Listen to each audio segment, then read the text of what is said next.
The Northern Hemisphere had its hottest summer on record since 1880 this year, according to NOAA.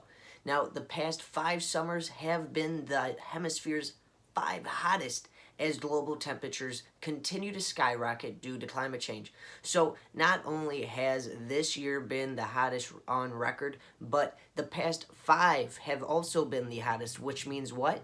That the planet isn't cooling down in the winter just because the word winter gets thrown around. That's right, conservatives. Just because it's cold doesn't mean that climate change is actually slowing down or stopping. So suck on that, you anti-science fucks.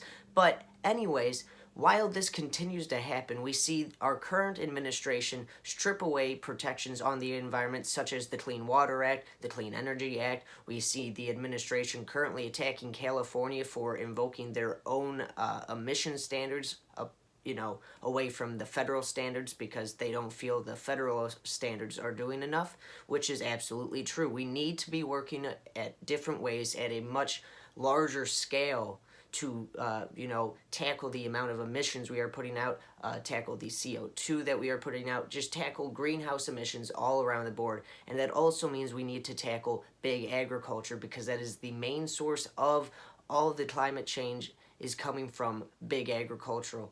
We've seen this proven before. Yes, the fossil fuel industry is a big issue, but is also the big agricultural community and business because that is, they're bulldozing down forests and land to use for feeding cattle and crops like that. So again, there's a lot of stuff going into this, and this administration and the right continue to ignore it and throw fuel into the fire. And we need to make sure that we are holding our politicians accountable and making sure they are representing our beliefs and our morals. And that's why we've got to remember to get out and vote in 2020, because if you don't, things are just going to get worse. And stop voting for the lesser of two evils, because that is how we got to where we are today. We keep allowing the lesser of two evils to implement half-ass policies that, yeah, they do help us a little bit, but in the long term, it's not enough. And that's what we need. We need long-term solutions. No more band-aids. Climate change is at a climate breakdown now. There is no reversing it. There is only slowing it down. And that's what we need to do for the future generations,